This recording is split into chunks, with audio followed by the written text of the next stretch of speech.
오늘도 하나님의 은혜가 여러분과 가정에 있기를 주 이름으로 축원합니다. 몇 번을 말씀을 드리지만은 우리는 태도가 고도를 결정한다라는 말씀을 했어요. 예배 가운데 여러분들이 어떤 태도를 가지고 있느냐에 따라서 은혜를 받느냐 받지 못하느냐에 대한 고도가 결정이 됩니다.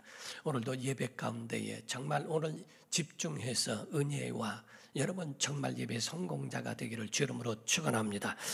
기독교는 삼위일체 하나님을 믿습니다. 성부 하나님, 성자 하나님, 성령 하나님을 믿습니다. 우리가 성부, 성자, 성령 하나님, 곧 성부는 뜻을 세우시고 성자는 그 뜻을 성취하시고 성령 하나님은 그 뜻을 이루시는 예수 그리스도의 사역을 협력하시고 도우시는 이가 지원하시는 이가 바로 성령이시다 하는 거죠. 이 기독교의 삼위일체, 어떻게 삼위가 일체가 될 수 있느냐 이해될 수 없다고 생각할 수 있지만은 이 기독교의 이 삼위일체는 이거라고 하는 것은 사람의 공식적으로 수학 공식으로 풀어내는 해석하는 게 아니라 기독교의 신비이기 때문에 그냥 믿는 겁니다. 그래서 삼위일체라고 하는 것은 성부, 성자와 성령은 하나이신데 삼위이시지만 하나이시다라고 그렇게 선포하고 그렇게 믿는 겁니다. 우리가 믿음에는 세 가지를 분류하고 있어요. 첫 번째가 신념이라고 하는 것을 말하고 있죠. 그러므로서 신념 가운데 곧 대상은 본인입니다. 자기 자신을 믿고 자기 자신과 약속하고 자기 자신과의 그 약속을 깨지 않으려고 노력하는 것을 신념이라고 표현을 합니다. 내가 이번에는 이렇게 하리라, 연초에 가서는 내가 이번 연도에는 이렇게 하리라 라고 했던 그 마음의 결단과 같은 것이 바로 신념입니다. 그러나 그 신념은 자기를 믿는 믿음이고 깨질 수도 있고 그렇지 않을 수도 있습니다. 신용이라고 하는 것 두 번째 말씀하고 있는 것은 타인과의 믿음과 약속을 가르쳐 말하고 있죠. 그래서 다른 사람에게 한 말 한 말은 그대로 인정을 하고 그대로 믿고 그대로 거기에 대하여 행할 수 있는, 따를 수 있는 그러한 신용, 곧 믿음을 가르쳐 말합니다. 그래서 자기 이름을 두고 자기의 명예를 걸고 그 모든 일들을 행하는 것은 신용 때문에 그런 겁니다. 그래서 타인과의 믿음을 신용이라고 하고 그 다음에 세 번째가 신앙이라고 표현하고 있는데 이 신앙은 하나님과의 약속과 믿음이에요. 그래서 하나님의 약속을 믿는가 하는 그 부분에 대한 신앙입니다. 우리가 신앙생활 한다고 하는 건 신념도 있고 신용도 필요하지만 하나님에 대한 분명한 믿음과 그 약속을 우리가 심령에 가지고 있느냐 하는 겁니다. 구원받는 믿음은 신앙이지요.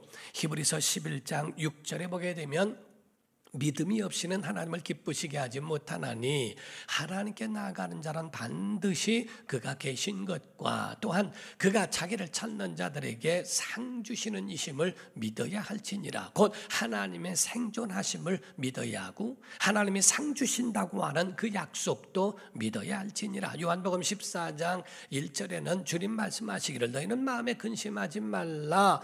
하나님의 생존하심을 믿느냐? 그렇다면 또 나를 믿어라. 하나님의 뜻을 가지신 이가 아들이 오셔서 그 뜻을 성취하시고 이루신다고 하는 그 약속을 믿어라 하시는 겁니다. 우리가 믿음에도 플러스와 마이너스라고 하는 두 가지가 있어서 플러스라고 하는 것은 내가 믿는 것이라고 하면 마이너스라고 하는 것은 믿어지는 것을 가르쳐 말합니다.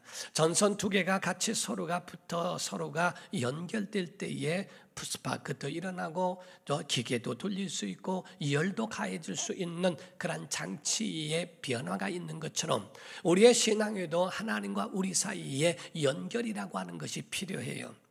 그래서 우리가 믿는다고 하는 우리의 의지도 들어가야 하고 하나님이 우리에게 역사하시는 그분의 인도도 필요하다는 겁니다. 그래서 성경이 말씀하기를 바로 요한계시록 3장 20절에 말씀하기를 볼지어다 내가 문 밖에 서서 두드리노니 누구든지 내 음성을 듣고 문을 열면 내가 그에게로 들어가 그와 더불어 먹고 그는 나와 더불어 먹으리라. 곧 문 밖에 서서 문을 두드릴 때에 내가 열어야 들어가겠다라고 말씀하신 것처럼 그 가운데에 의지가 필요하다 이게. 그래서 우리가 마음의 문을 열고 믿음을 가지려고 노력하지 않으면, 우리의 의지를 내놓지 않으면 결단코 믿어지지 않습니다. 하나님 억지로 우리에게 믿음을 억지로 막 구겨 넣으시는 게 아니라 우리의 마음과 의지를 내놓을 때, 그래서 선택이라고 하는 것을 우리에게 주셨다 이 말이죠. 선악과를 먹지 말라라고 하신 겁니다. 바로 이와 같이 계명을 지켜 행하라 라고 말씀하시죠. 거기에 대하여 선택할 수 있는 권한으로 거부할 수도 있죠. 그 거부한 대가도 무엇인 줄에 대하여 우리에게 일러주고 말씀하고 있다는 겁니다. 그러나 우리의 의지만 가지고 되는 게 아닙니다. 고린도전서 12장 3절에는 말씀하기를, 그러므로 내가 너희에게 알리노니 하나님의 영으로 말하는 자는 누구든지 예수를 저주할 자라 하지 아니하고 또 성령으로 하지 아니하고는 바로 누구든지 예수를 주시라 할 수 없느니라. 성령의 감동이, 성령의 역사가 성령께서 믿어지게 하는 그러한 역사가 있어야 예수 그리스도를 주님이라고 부를 수 있다는 겁니다. 오죽하면 마태복음에 말씀하시죠. 예수께서 너희는 나를 누구라 하느냐 물으실 때 주는 그리스도시요 살아계신 하나님의 아들이십니다 라고 베드로가 대답을 합니다. 예수께서 시몬 베드로에게 말씀하여 바요나 시몬아 내가 복이 있도다. 이를 알게 한 이는 혈육이 아니요 하늘에 계신 내 아버지시다라고 말씀하시죠. 곧 우리가 내가 고백하는 것 같고 내가 주여라고 말하는 것 같아도 심령에 믿어지게 하시는 이는 바로 성령이시다 하는 거예요. 우리의 마음의 문도 열리게 해야 되고, 그리고 성령의 역사하심도 우리에게 함께 연결될 때에 구원의 역사가 이루어지는 겁니다. 그럼으로써 여러분과 저는 구원의 작품은 하나님의 사랑과 예수 그리스도의 은혜예요. 그것이 첫 번째요. 성도들이 우리의 의지를 하나님 앞에 다 내놓고 믿음의 결단이 있을 때 되어진 연합의 결정체라고 봐야 한다 하는 겁니다. 그러므로서 여러분과 저는 이 믿음을 가져야 하는 것, 하나님의 생존하심을 믿어야 하고, 믿음에는 플러스와 마이너스가 있다는 것과 그 믿음에는 또한 분량도 있다는 것을 아셔야 됩니다. 믿음의 분량, 성경에 말씀하기를 믿음의 적은 자여라고 말씀하시고, 믿음 없는 것을 꾸짖으셨다고 말씀하시고, 그리고 이 믿음이 크도다라고 분량에 대하여 주님 말씀하신 적이 있다는 거지요. 우리가 일본에 보면 고어라고 하는 그 물고기가 있답니다. 어항에서도 큰데요. 그래서 그 고어라고 하는 물고기는 어항에다가 만약에 키우게 되면 약 5cm 정도가 된답니다. 그래서 5cm 정도가 되는 그러한 물고기가 그 어항 안에서 움직이는데, 그것을 다른 곳에다가 연못이나 이런 것에다가 갖다가 놓으면 25cm까지 큰데요. 그런데 그걸 강에다가 놓으면, 강에 놓으면 1m가 넘게 크기도 한답니다. 그러니까 그 가지고 있는 분량에 따라서 그것이 작고 크고 할 수 있는 것이 결정되는 것처럼 우리의 믿음을 어디에 두느냐는 겁니다. 믿음 없다. 어떤 사람은 그럽니다. 저는 믿음이 없어요. 믿음이 없다면 구원도 없는 거지요. 믿음이 적다고 생각할 수 있겠죠. 믿음이 부족하니까, 그 말은 큰 믿음이 아니니까, 메가톤급의 믿음, 기가톤급의 믿음 같은 그런 믿음이 아니니까 그거를 병을 이기고 홍해를 가르고 할 수 있는 그런 능력은 아닐지라도 우리의 모든 영혼을 지킬 수 있는 믿음, 작은 믿음이라도 있다라고 하는 그런 말이 바로 거기에서 비롯된 것이다 하는 겁니다. 사랑하는 성도 여러분, 신앙생활 잘 하려면 다른 거 아닙니다. 교회를 좋아하면 됩니다. 교회를 좋아하고 말씀을 좋아하고요. 그리고 하나님의 사랑과 교제하고 성령님 의지하면 건강한 신앙생활 할 수 있다는 거예요. 하나님이 이 땅에 아들을 보내주시고 그 아들은 이 땅에서 뜻을 이루시며, 그리고 성령님은 그 역사를 이루시도록 도우시는 이가, 오늘날 하나님의 사랑이 우리 안에 있고 예수 그리스도의 은혜가 있어 구원을 받았다면, 과연 성령님의 역사하심은 예수님만 역사하시고 예수님만 도우시는 이신가? 아니라는 겁니다. 그래서 예수 말씀하시기를 내가 가면 너에게 성령을 보내리니 라고 말씀합니다. 너희를 고아가 같이 두지 아니하고 성령을 보내리라. 성령이 오시면 세상에 알지도 못한다, 받지도 못하고 보지도 못한다고 예수님 그렇게 말씀하시지 않습니까? 신앙을 한번 정리해 봅시다. 하나님은 복을 주시는 분입니다. 자, 복은 하나님이 주시는 거예요.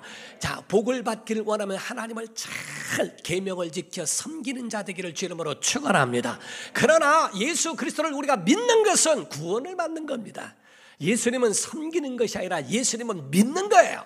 하나님의 그 주시는 복을 우리가 얻기 위하여 하나님을 섬긴다면 예수 그리스도의 그 구원을 우리가 얻기 위하여 예수님을 구주로 영접하는 것이고, 세 번째로 성령께서 우리에게 역사하시는 것은 바로 우리에게 능력을 주신다고 성경은 우리에게 말씀하고 있지 않습니까? 성령은 우리에게 능력으로 다가오시는 줄로 믿습니다.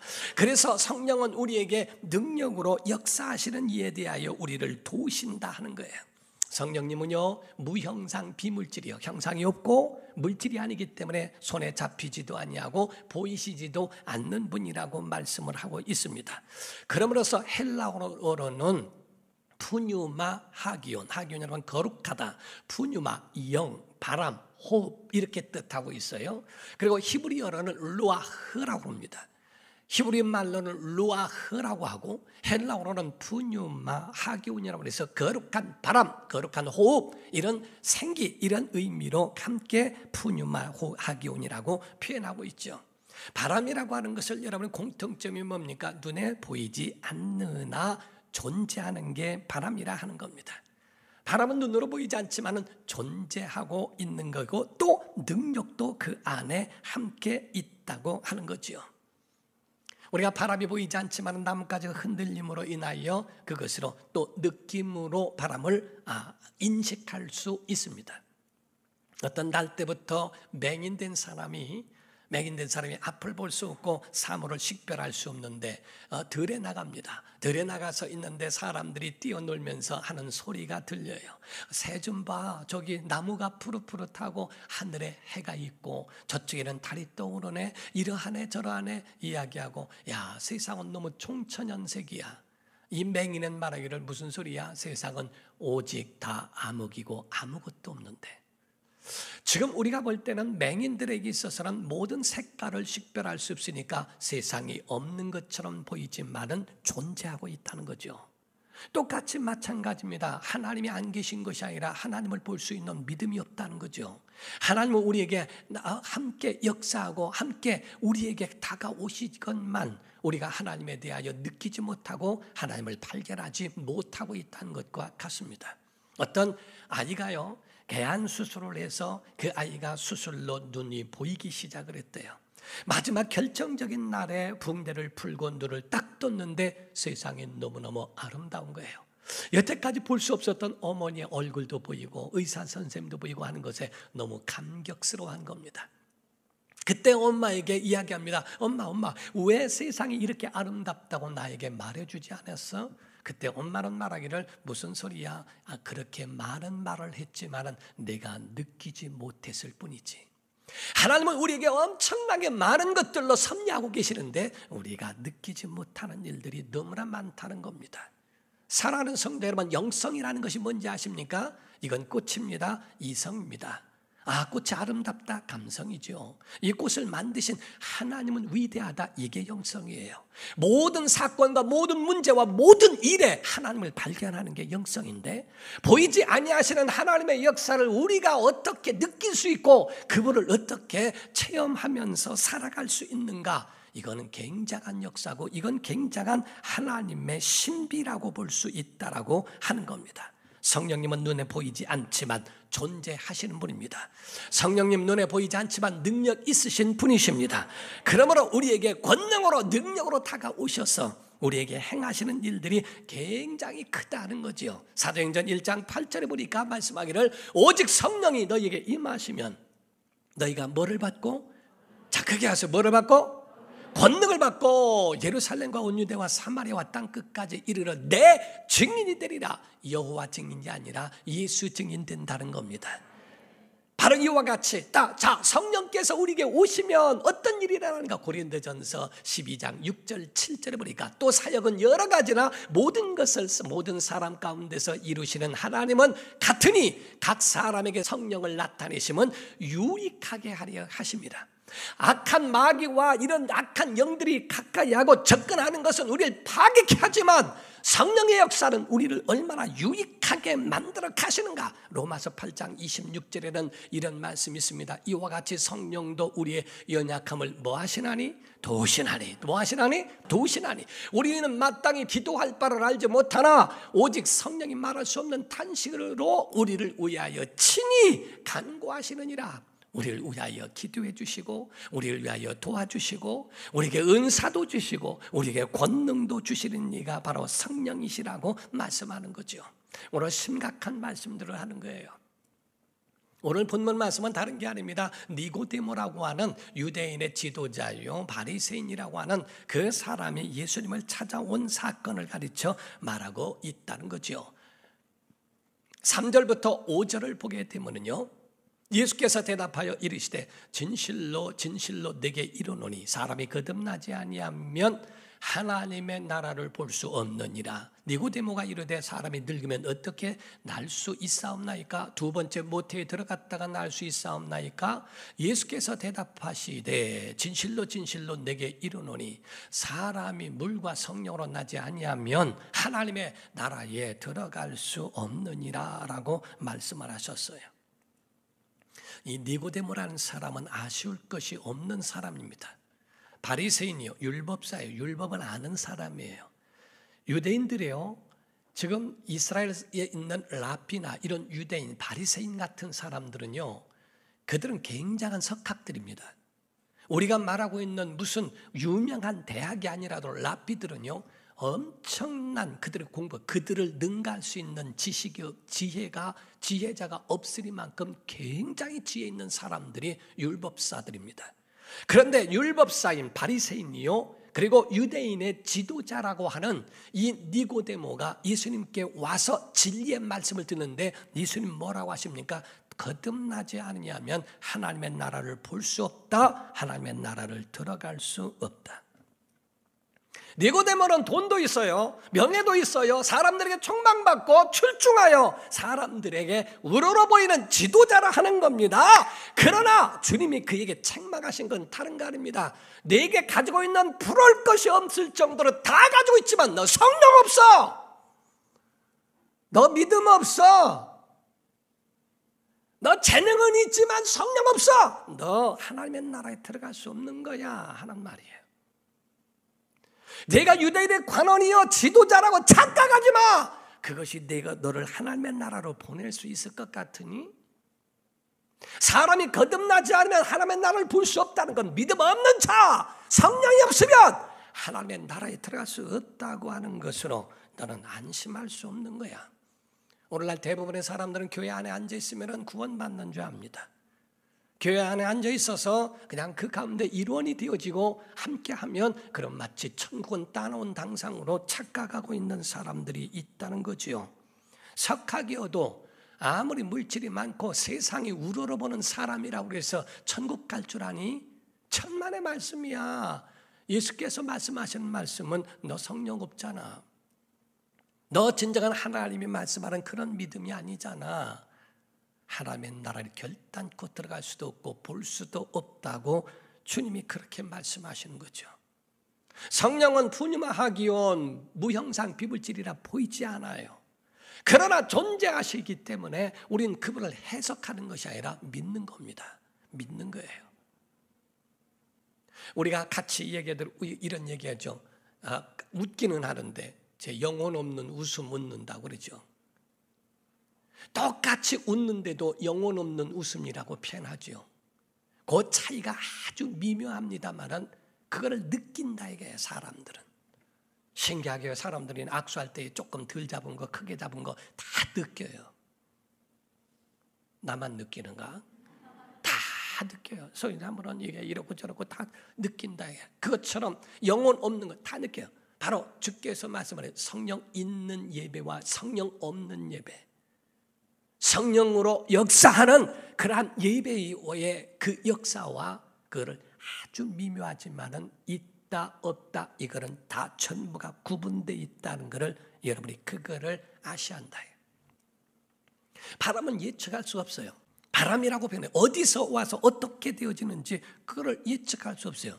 제가 그전에 얘기해 주니까 필리핀에서요, 여기가 태풍 발원지입니다 이렇게 표현하면 얘기했는데, 그 발원지의 태풍이요, 그게 이게 갑자기 이렇게 바람이 휙 분대요. 그냥 휙 부는 게 이렇게 가면서 그게 커진대요. 그냥 발원지의 시작은 아주 미묘하게 된 게, 그게 커지면서 그게 막 어마어마한 바람을 일으킨다는 겁니다. 언제 어디서 어떻게 일어날지 그걸 모르지만 어느 순간에 확 도는 겁니다. 평양에서 성령의 바람이 불었다고 하는 것은 바로 그것처럼 한 번에 살짝 돌아간 그것이 엄청난 바람을 우리 한국 땅에 막 불어오게 하는 것, 이것은 누구의 역사? 그건 성령의 역사시다예요. 우리 한국에도요, 바람이 휙 부는 것을 보기도 해요. 그런데 어느 적 가다가 휙 사과를 들고 없어지고 더 사라져가는 것들을 보게 되죠. 오늘 본 말씀에도 6절과 7절을 보게 되면요, 육으로 난 것은 육이요 영으로 난 것은 영이니 내가 네게 거듭나야 하겠다는 말을 놀랍게 여기지 말아라. 이거는 아주 분명하다는 겁니다.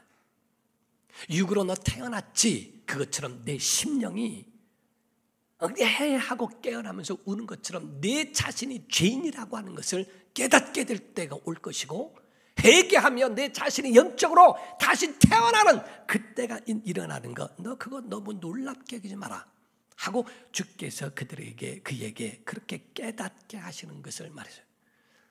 저는 교회 개척할 때부터 성령님 의지했습니다. 정말 성령, 개척 때부터 성령으로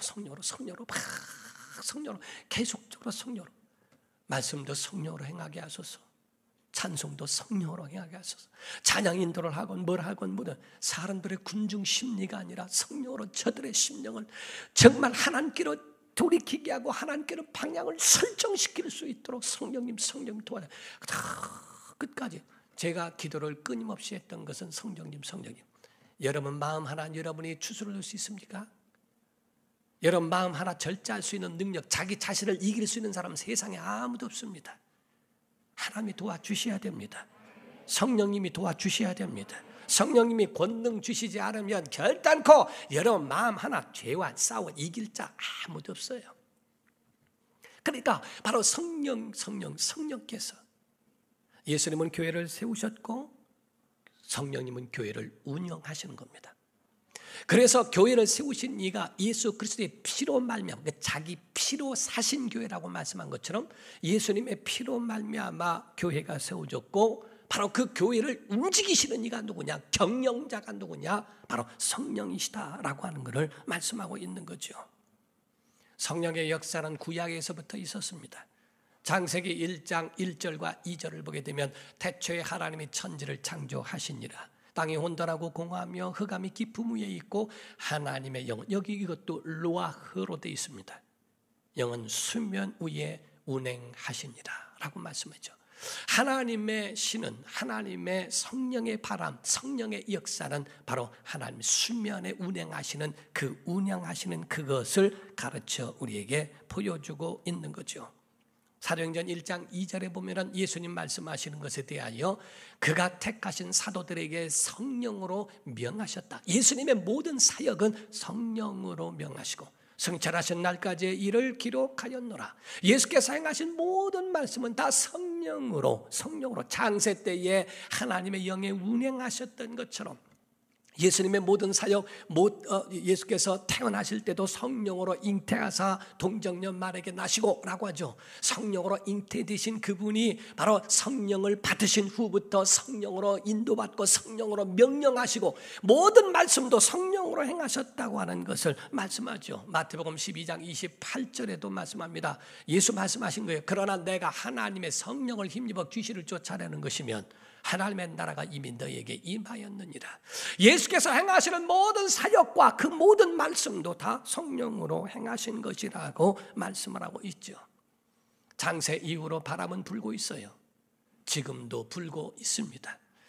그것처럼 바로 성령의 역사는 오늘도 우리에게 있는 줄로 믿습니다. 여러분 심령 가운데 성령의 바람이 있는가? 여러분 심령 가운데 예배 가운데 감격이 있는가? 말씀을 들을 때 그 말씀이 와닿고 그 말씀이 여러분의 모든 심령들을 치유하고 있는가? 하나님의 말씀이 여러분의 모든 영과 혼과 관절과 골수를 찔러 쪼개 여러분 자신을 치유하는 새 힘과 능력으로 다시 변화시키는 새로워지는 새로운 바람이 여러분 심령 가운데 불어오는 감격과 감동이 지금 있느냐 하는 거죠. 성령의 바람. 여러분 보십시오. 바깥에는 아무리 바람이 불어도 문 닫고 있으면 온실입니다. 하나님의 역사, 성령의 역사로 오는 이 시간의 역사에도 여러분이 마음의 문을 닫아버리면 하나님은 절대로 그 속에 역사하실 수 없는 온실이 됐다 이 말이에요. 예배 가운데 함께 있어야 하고 성령께서 함께 하시는 그 은혜의 역사를 체험하는 복된 성도 되기를 주 이름으로 축원합니다. 이게 바로 우리의 심령이에요. 우리의 심령. 물을 잠궈버리면 아무 쓸모가 없어요. 성경엔 말씀은 뭐라 합니까? 요한계시록에는 너희 처음 사랑을 회복하지 않으면 촛대를 옮기겠다고 경고하지 않습니까? 내 심령에 하나님의 말씀이 성령의 바람이 불어도 내 가운데 변화도 없고 감격도 없고 감동도 없다면 그렇다면 그 촛대를 옮기지 않겠는가? 예수님은 너무나 답답하시니까 내가 이 시대를 무엇으로 비유할까? 내가 장터에 앉아서 피를 불어도 춤추지 않고 내가 애곡을 하여도 땅을 치지 않는다는 가슴을 치지 않는다는 거예요. 성령의 역사가 그 심령 가운데 멈춰져 버렸고 다 닫혀버린 것에 대하여 주님께서 세상을 비유하여 말씀하신 말씀입니다. 세상에도 바람이 있어요. 춤바람이 있어요. 세상에도 이성적인 잘못된 바람들도 많이 있고 유행도 하나의 바람이라고 표현을 하고 있습니다.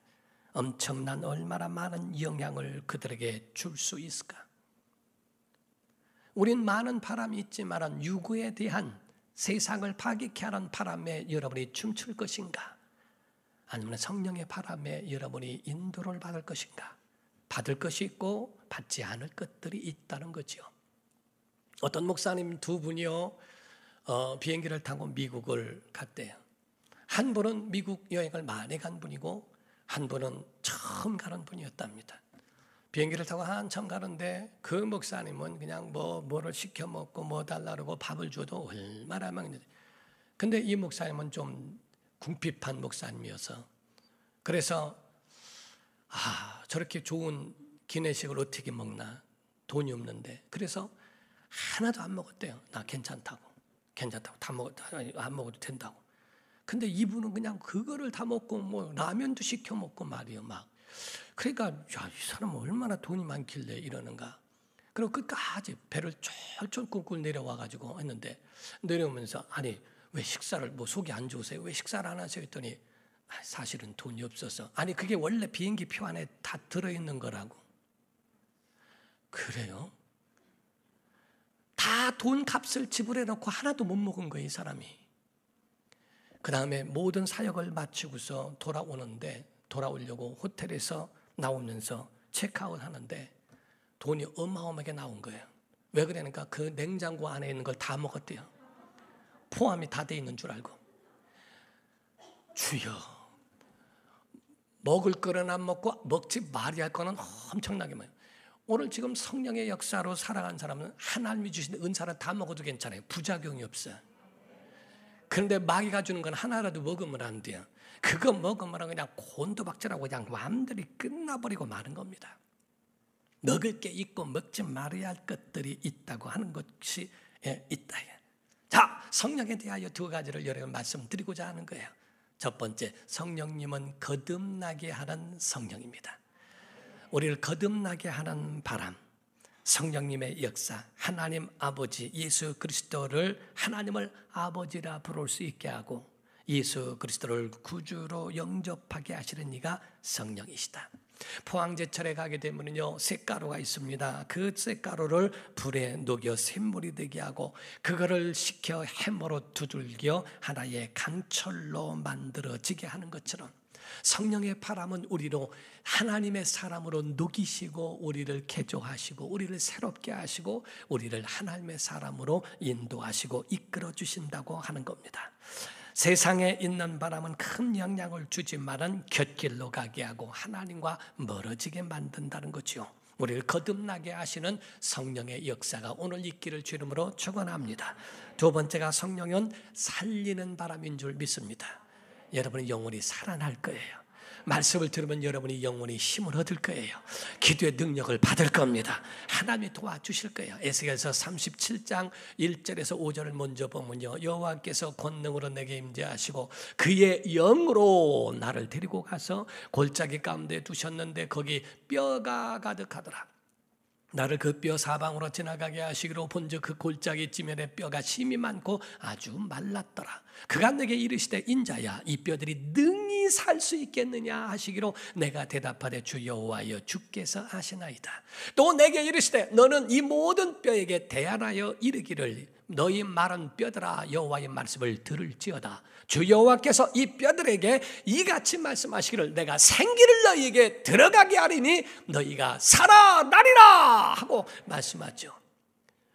창세기 2장 7절에 있었던 하나님의 사람을 만드시고 흙으로 지으시고 그 코에 생기를 불어넣으신 것처럼 바람으로 불어내신 것 같이 바로 생명의 바람이 그 속에 불어내도록 주께서 그 가운데 살아나리라 라고 명령하라는 거예요. 6절부터 10절입니다. 너희 위에 힘줄을 두고 살을 입히고 가죽으로 덮고 너희 속에 생기를 넣으리니 너희가 살아나리라. 또 내가 여호와인 줄을 너희가 알리라 하셨다 하라. 이에 내가 명령을 따라 대언하니 대언할 때 소리가 나고 움직이며 이 뼈 저 뼈가 들여맞아 뼈들이 서로 연결되더라. 내가 또 보니 그 뼈에 힘줄이 생기고 살이 오르며 그 위에 가죽이 덮이나 그 속에 생기는 없더라. 또 내게 이르시되 인자여 너는 생기를 향하여 대언하라. 생기에게 대언하여 이르기를 주 여호와께서 이같이 말씀하시기를 생기야 사방에서부터 와서 이 죽음을 당한 자에게 불어서 살아나게 하라 하셨다 하라. 이에 내가 그 명령대로 대언하였더니 생기가 그들에게 들어가며 그들이 곧 살아나서 일어나서는데 극히 큰 군대더라. 저는 오늘 이 예배가 그렇게 되기를 바라요. 여러분 심령에 이러한 새바람이 일어나기를 바라요. 정말 여러분의 영혼이 다시 살아나는 은혜의 역사가 있기를 주 이름으로 축원합니다. 여기에 계속 생기라고 말씀해요. 흘루와 정말 성령의 역사가 그 속에 일어나는 이 생기가 우리 속에 일어난다. 자, 아멘 합시다. 정말 성령의 바람, 우리 생명의 바람인 줄 믿습니다. 은혜의 바람입니다. 능력의 바람이고 그 축복의 바람이 여러분의 가정에 임하기를 예수 이름으로 축원합니다. 세상은 보이지 않지만은 세상은 우리가 해명할 수 없는 일들이 굉장히 많아요. 여러분 한번 생각해 보세요. 검은 소가 파란 풀을 먹고 하얀 젖을 내는 걸 한번 생각해 보세요.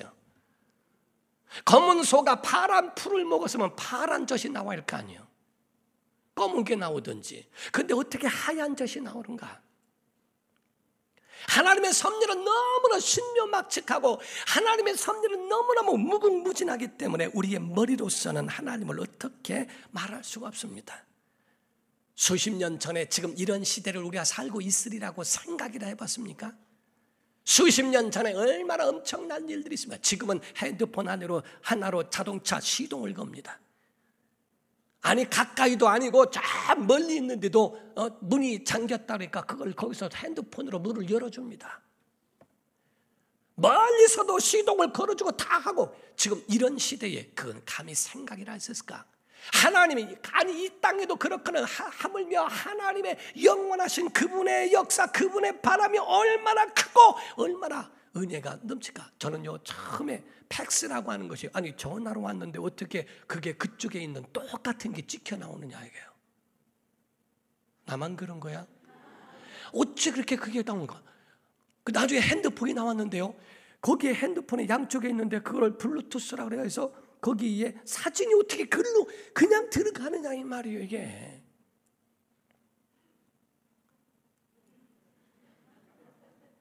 촌스럽다고 생각하지 마시고 실제 그래요. 이게 그러한 것들을 보면 지금 여러분들은 웃죠.